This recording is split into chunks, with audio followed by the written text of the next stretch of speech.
Hello നമസ്കാരം. ഞാൻ എൻ്റെ വീട് വരെ മാവുടിയിലാണ് എൻ്റെ വീട്, അവിടെ വരെ വന്നതായിരുന്നു. അപ്പം ഞങ്ങൾ ചേട്ടായിയും അമ്മൂസൊക്കെ കൂടി ഒരു ട്രിപ്പ് പോയല്ലോ എന്ന് ആലോചിച്ചു.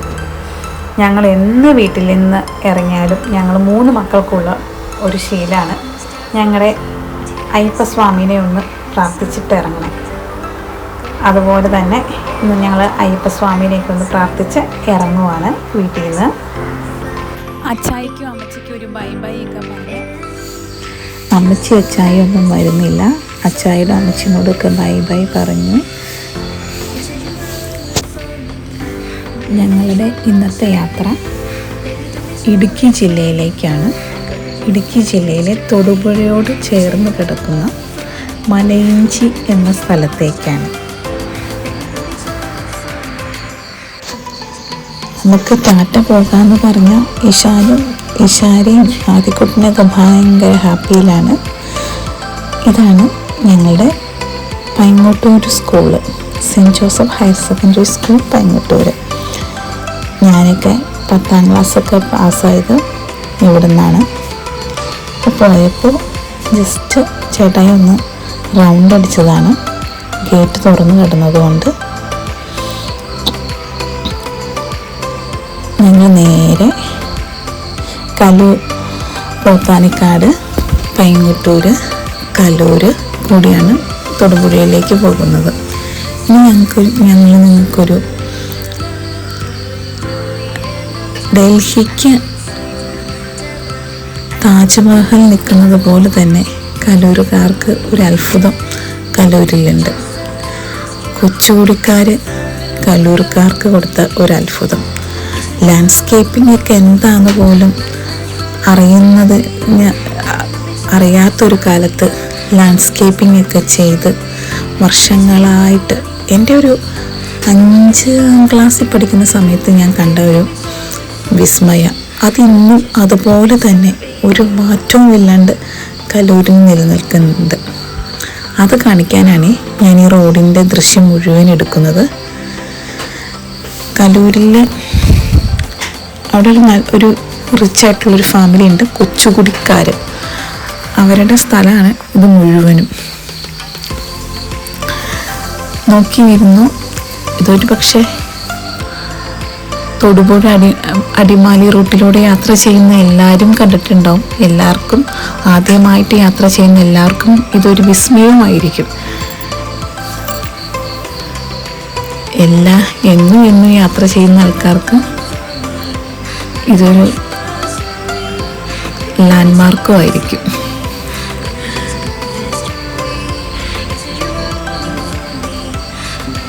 അവരവർക്കുടെ പറമ്പൊക്കെ എന്നും ക്ലീനായിട്ട് മനോഹരമായിട്ടാണ് കൊണ്ട് നടക്കുന്നത്.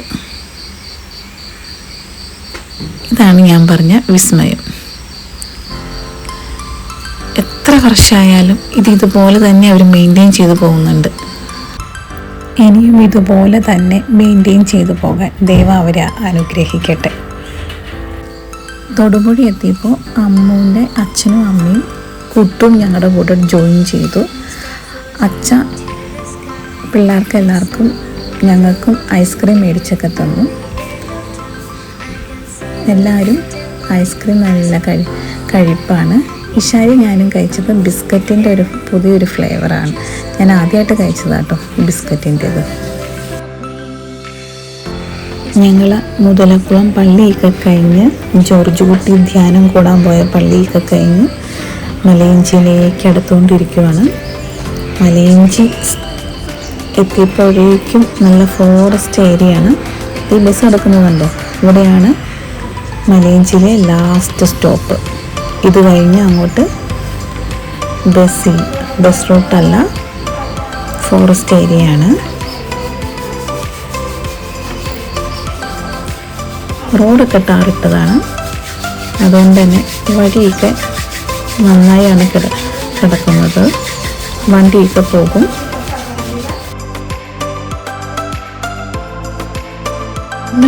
നിങ്ങൾക്ക് എന്താ തോന്നാറ്? ഇടുക്കി ജില്ല ഒരാണാണെന്നാണോ പെണ്ണാണെന്നാണോ? എനിക്ക് എപ്പോഴും തോന്നാറുണ്ട് ഇടുക്കി ജില്ല ഒരു മുടിയൊക്കെ അയച്ചിട്ട് നല്ലൊരു സുന്ദരിയായിട്ടുള്ളൊരു പെണ്ണാണെന്ന്. ഇടുക്കി ജില്ല എന്തോ എന്നും എനിക്കൊരു സ്പെഷ്യലാണ്. അതെന്താണെന്ന് അറിയത്തില്ല. എപ്പോഴും ഇടുക്കി ജില്ലയുടെ എവിടെ പോയാലും ഒരുപാട് സന്തോഷത്തോടെ ഞാൻ തിരിച്ചു വരാറുള്ളൂ. ഞാൻ ജനിച്ചത് എറണാകുളം ജില്ലയിലും പക്ഷേ ഇപ്പോൾ താമസിച്ചുകൊണ്ടിരിക്കുന്നത് കോട്ടയം ജില്ലയിലുമാണ്. ഈ എറണാകുളത്തിൻ്റെയും കോട്ടയത്തിൻ്റെയും ഇടയ്ക്ക് നടക്കുന്ന ജില്ല ഇടുക്കി ആയതുകൊണ്ടായിരിക്കാം കൂടുതൽ സമ്പർക്കം വരുന്നതും ഇടുക്കി ജില്ലയിൽ. അതാവും ചിലപ്പോൾ ഇടുക്കി എനിക്ക് ഇത്ര സ്പെഷ്യലായത്.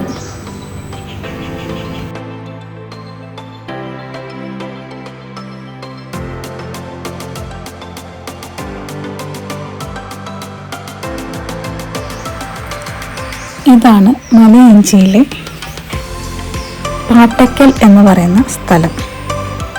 പുഴയുടെ അരികിലായിട്ട് ഊഞ്ഞാലൊക്കെ നമുക്ക് കുറച്ച് നേരം എൻജോയ് ചെയ്യാൻ പറ്റിയ ഒരു നല്ല സ്ഥലമാണിത്.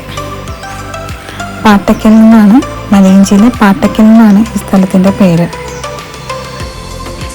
മലയിഞ്ചി മലകൾ കൊണ്ടും പുഴകൾ കൊണ്ടുമൊക്കെ അതിമനോഹരമായിട്ട് നിൽക്കുന്നൊരു ഏരിയയാണ് മലയിഞ്ചി. അതുപോലെ തന്നെ ഇവിടെ മലയിഞ്ചി കാണാനുണ്ടെന്ന് തോന്നുന്നു. മലയിഞ്ചി ഒരു ചെടിയാണ്, ആയുർവേദത്തിന് യൂസ് ചെയ്യുന്നത്. അത് പോരുന്ന വഴിക്കൊക്കെ അവിടെ ഇവിടെയൊക്കെ ഞാൻ മലയിഞ്ചി കണ്ടു. ചിലപ്പോൾ ഇനിയിപ്പോൾ മലയിഞ്ചി ഒത്തിരി ഉള്ളതുകൊണ്ടാണോ ഇനി ഈ നാടിന് മലയിഞ്ചി എന്ന് വന്നതെന്ന് എനിക്കറിയത്തില്ല കേട്ടോ. ഇനി ആരെങ്കിലും അറിയാമെങ്കിൽ ഒന്ന് പറഞ്ഞേക്ക്.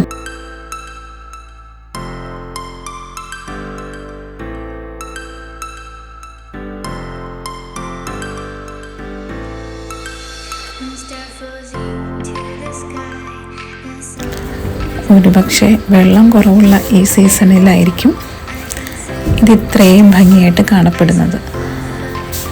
ഇവിടെ വന്നു കഴിഞ്ഞിട്ടുണ്ടെങ്കിൽ സാഹസികമൊക്കെ ഇഷ്ടപ്പെടുന്ന ആൾക്കാർക്ക് പറ്റിയ ചെറിയൊരു പാലവും പരിപാടിയും എല്ലാം ഇവിടെയുണ്ട്. തൂക്കുപാലം പോലത്തെ ഒരു പാലമാണ്. ഞാനും എൻ്റെ ചേട്ടായും കുറച്ചേ പോയുള്ളൂ, കാരണം ഞങ്ങൾക്ക് രണ്ടുപേർക്കും വെയിറ്റുള്ള ആൾക്കാരാണ്. നല്ല രീതിയിൽ കുലുങ്ങുന്നുണ്ടായിരുന്നു. അതുതന്നെയല്ല, എനിക്ക് മൈഗ്രെയിൻ്റെ തലവേദനയുള്ളതുകൊണ്ട് താഴത്തേക്കൊക്കെ നോക്കുമ്പോൾ ഞാൻ തലയിറങ്ങി പോകുന്നത് പോലെ ഫീൽ ചെയ്യുന്നുണ്ടായിരുന്നു. അതുകൊണ്ട് ഞാൻ ചേട്ടായും തിരിച്ചിറങ്ങി. പക്ഷേ അച്ചയ്ക്കും കുട്ടുവിനൊക്കെ വെയിറ്റ് കുറവായതുകൊണ്ട് അവർ നല്ല സുഖമായിട്ട് ഈസിയായിട്ട് നടന്നു പോകുന്നത് കണ്ടു. എനിക്ക് എൻ്റെ കയ്യിൽ പിന്നെ പെണ്ണും ഉണ്ടായിരുന്നു. പെണ്ണുവിനെയും കൂടി കൂട്ടി ഞാൻ പോകാൻ തുടങ്ങിയപ്പോൾ ഭയങ്കര ബുദ്ധിമുട്ട് പോലെ ഫീൽ ചെയ്തു. പക്ഷെ അതിൻ്റെ മുകളിൽ നിന്ന് താഴത്തേക്ക് നോക്കുമ്പോൾ നല്ലൊരു ഭംഗിയാണ്.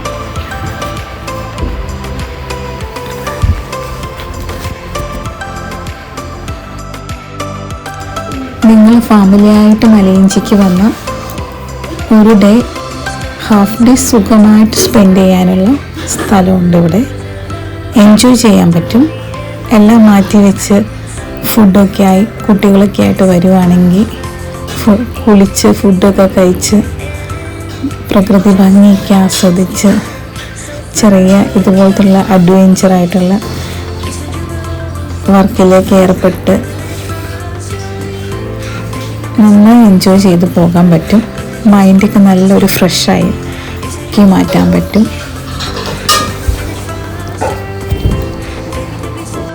ഇവിടെ വന്നപ്പോഴാണ് എൻ്റെ മനസ്സിൽ തോന്നിയത്, ദൈവമേ, നമ്മൾ ആസ്വദിക്കാണ്ടും മനസ്സിലാക്കാണ്ടൊക്കെ പോകുന്ന എത്ര സ്ഥലങ്ങളാണ് ഉള്ളതെന്ന്. ഇവിടെ തന്നെ ഇപ്പം അമ്മയൊക്കെ മലയിഞ്ചിക്കാരിയാണ്. എന്നിട്ട് പോലും അമ്മ ഒന്നും ഈ സ്ഥലങ്ങളൊന്നും കാണുകയോ എടുക്കുകയോ ഒന്നും ചെയ്തിട്ടില്ല. ഇന്നാണ് ആദ്യമായിട്ട് ഈ സ്ഥലങ്ങൾ കാണാൻ വന്നതെന്നൊക്കെ പറഞ്ഞപ്പോൾ ഞങ്ങൾ തന്നെ ചിരിക്കുമായിരുന്നു. തൊട്ടടുത്തുള്ള സ്ഥലങ്ങൾ കണ്ടിട്ടില്ല, പകരം ദൂരെയുള്ള ഒരുപാട് സ്ഥലങ്ങൾ ആസ്വദിച്ചിട്ടുണ്ട്.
ഞങ്ങൾ മലയിഞ്ചിയിലെ പുഴയൊക്കെ എൻജോയ് ചെയ്ത് തിരിച്ചു പോകാൻ നിൽക്കുമ്പോഴാണ് ഒരു JCB പുഴ മുറിച്ച് കിടക്കാൻ വന്നത്.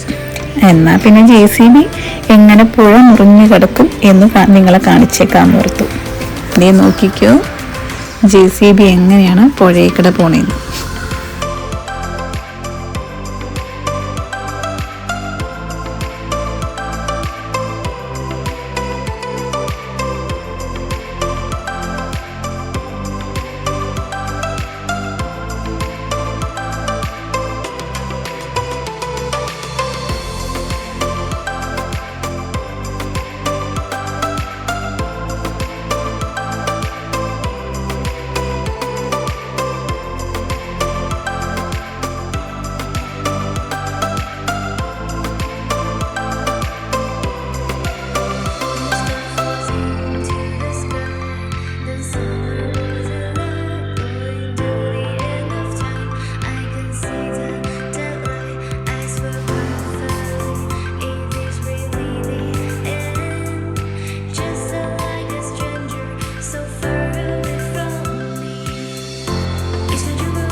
കളകള ശബ്ദത്തിൽ ഒഴുകുന്ന പുഴയോടും ഊഞ്ഞാലിനോടൊക്കെ യാത്ര പറഞ്ഞ് ഞങ്ങൾ വണ്ടിയിലേക്ക് കയറി.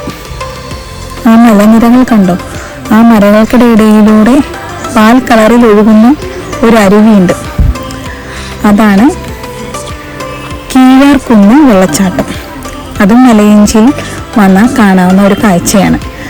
നല്ല വെള്ളമുള്ള സമയത്ത് അത് നല്ല ഫോഴ്സിൽ കാണാൻ പറ്റും. അതൊരു ദൃശ്യഭംഗിയുമാണ്. ഇപ്പോൾ വെള്ളം കുറവാണ്, അതുകൊണ്ട് തന്നെ ഫോഴ്സ് കുറവാണ്. അതുകൊണ്ട് നമുക്ക് ചെറുതായിട്ടേ കാണാൻ പറ്റുള്ളൂ. നല്ല മഴയൊക്കെ ഉള്ള സമയത്താണെങ്കിൽ, നല്ല വെള്ളമുള്ള സമയത്താണെങ്കിൽ നമുക്ക് നല്ല രീതിയിൽ കാണാം. നല്ല ഭംഗിയുമാണ്. ഞാൻ എൻ്റെ ഫോണിൽ പകർത്തുമ്പോൾ നിങ്ങൾക്കത് കണ്ണിന് എത്ര കുളിർമ തരും, എത്ര ഭംഗിയുണ്ടെന്ന് എനിക്കറിയത്തില്ല. പക്ഷെ നേരിട്ട് കാണാൻ നല്ല ഭംഗിയാണ്.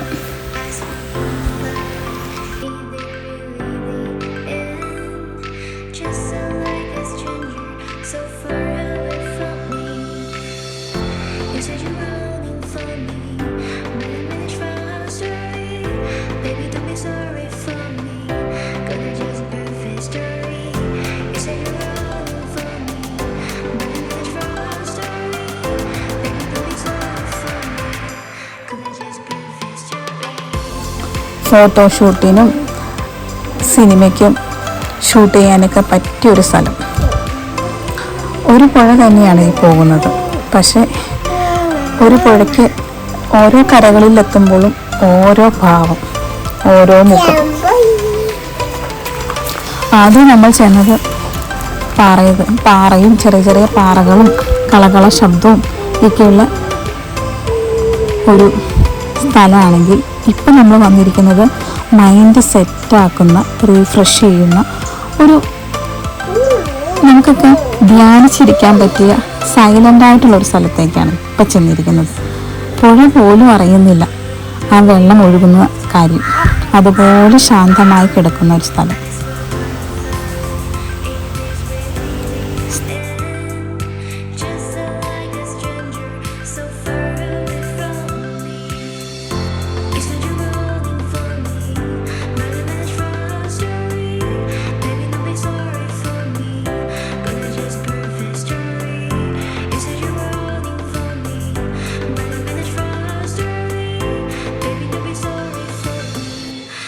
Just perfect story.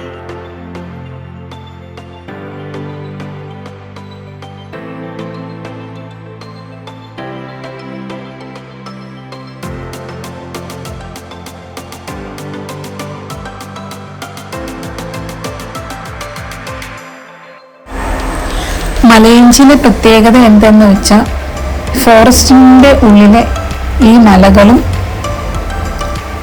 ഈ പുഴയും ഇതൊക്കെ തന്നെയാണ്. ഇതൊക്കെ നല്ല രീതിയിൽ നമുക്ക് കാമായിട്ടിരുന്ന് ആസ്വദിക്കാം. അതാണ് നമ്മുടെ മലയിഞ്ചിയുടെ പ്രത്യേകത.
ആ കാണുന്നത് ഒരു റബ്ബർ തോട്ടമാണ്. പുല്ലുകൾക്കിടയിൽ നിൽക്കുന്ന ഒരു റബ്ബർ തോട്ടം. അതൊക്കെ കാണുമ്പോൾ എന്തൊരു ഭംഗിയ, പ്രകൃതി അങ്ങ് അറിഞ്ഞ് അനുഗ്രഹിച്ചിരിക്കുന്ന പോലെ തോന്നും. പുറകിലത്തേക്ക് റബ്ബർ തോട്ടമാണെന്ന് തന്നെ നമുക്ക് ദൂരെ പെട്ടെന്ന് മനസ്സിലാകുന്നില്ല. സാധാ ഒരു റബ്ബർ തോട്ടമാണ് നിൽക്കുന്നത്. പക്ഷെ പുല്ലുകൾക്കിടയിലൊക്കെ നിൽക്കുമ്പോൾ ഒരു പ്രത്യേക ഒരു ഭംഗിയാണ്.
Baby, don't be sorry for me.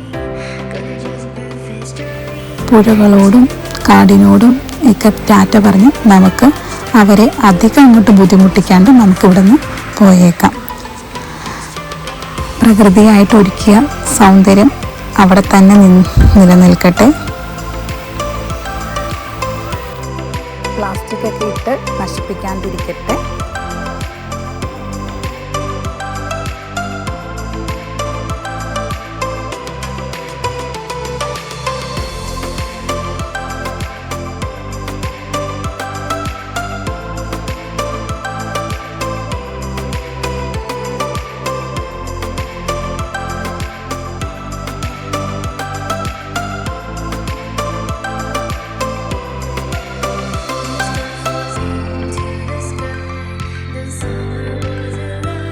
അവിടെ ഒരു ചായക്കടയിൽ നിന്ന്, പഴയ മോഡലൊരു ചായക്കടയിൽ നിന്ന് ചായയും ബണ്ണും പിന്നെ പഴംപൊളി എല്ലാം കഴിച്ച് ഞങ്ങൾ നേരെ എക്കോ പോയിന്റിലേക്ക്.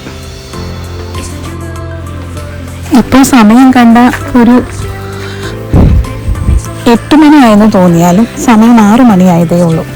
കനത്ത മഴയും ഇടിയും മിന്നലും ഒക്കെ കാരണം ഞങ്ങൾക്ക് എക്കോ പോയിന്റിലെ വ്യൂ നഷ്ടമായി. നല്ല ഫോഗായിരുന്നു അവിടെ. എക്കോ പോയിന്റ് ഞങ്ങൾക്ക് ആസ്വദിക്കാൻ പറ്റിയില്ല.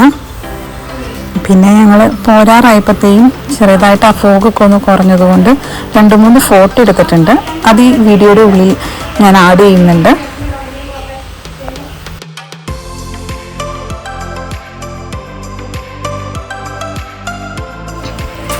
ഈ ഫോട്ടോയാണ് ഉപ്പുകുന്നത്തെ എക്കോ പോയിന്റ് വ്യൂ ആണ്. പിന്നെ ഞങ്ങൾ അവിടെ നിന്നിട്ട് കാര്യമില്ലാത്തതുകൊണ്ട് നേരെ തൊടുപുഴയ്ക്ക് വിട്ടു. തൊടുപുഴ ചെന്ന് ഐറ ഹോട്ടലിൽ കയറി ഫുഡും കഴിച്ച് വീട്ടിലേക്ക്. ഞാനൊരു ചപ്പാത്തിയും ചില്ലി ഗോപിയും ആണ് കഴിച്ചത്. അമ്മൂസ് ഫ്രൈഡ് റൈസ്, അമ്മൂസും കുട്ടികളും എല്ലാവരും ഫ്രൈഡ് റൈസാണ് കഴിച്ചത്. അമ്മ ഒരു ഫ്രൈഡ് റൈസ് മേടിച്ചു, അത് പിള്ളേർക്ക് എല്ലാവർക്കും. പിന്നെ ഞാനും ആവശ്യമായിട്ടായും ചപ്പാത്തി, ചില്ലി ഗോപി.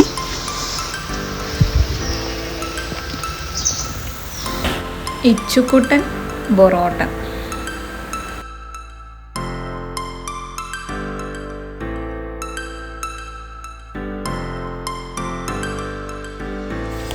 നേരത്തെ ഈ ഐറ ഹോട്ടല് കോതമംഗലത്ത് ഉണ്ടായിരുന്നു. കോതമംഗലത്ത് നിന്ന് പിന്നെ ഇപ്പം അത് കോതമംഗലത്തെ ഹോട്ടൽ ഇപ്പോൾ വേറെ ആരും ഏറ്റെടുത്തെന്ന് തോന്നുന്നു. ഇപ്പോൾ അത് തൊടുപുഴയിലേക്ക് വന്നു. ഹോട്ടലിൻ്റെ ആംബിയൻസ് ഒക്കെ സൂപ്പറാണ്. ഗ്രീൻ സ്ട്രക്ചറാണ് ഫുള്ളും കൊടുത്തിരിക്കുന്നത്. സീറ്റും എല്ലാം ഇൻറ്റീരിയൽസും മുഴുവനും. ഇപ്പോഴത്തെ ഹോട്ടൽസൊക്കെ നല്ല രസമാണ്. ഫുഡൊന്നും കഴിച്ചില്ലെങ്കിൽ തന്നെയും സമയം പൊക്കോളും. പിന്നെ 3 പിള്ളേരുണ്ടായിരുന്നല്ലോ, ഹോട്ടൽ മലർത്തി വെച്ചു. ഫുഡൊക്കെ നല്ല ഫുഡായിരുന്നു, നല്ല ടേസ്റ്റുള്ള ഫുഡായിരുന്നു. ചപ്പാത്തിയൊക്കെ നല്ല സോഫ്റ്റായിരുന്നു. സ്റ്റാഫുകളൊക്കെ മണിപ്പൂരിലെ ലേഡീസായിരുന്നു. അവരെ തന്നെ കാണാൻ നല്ല രസമുണ്ടായിരുന്നു. അപ്പോൾ വീണ്ടും നല്ലൊരു വീഡിയോ ആയിട്ട് കാണാം. Bye bye. Thank you.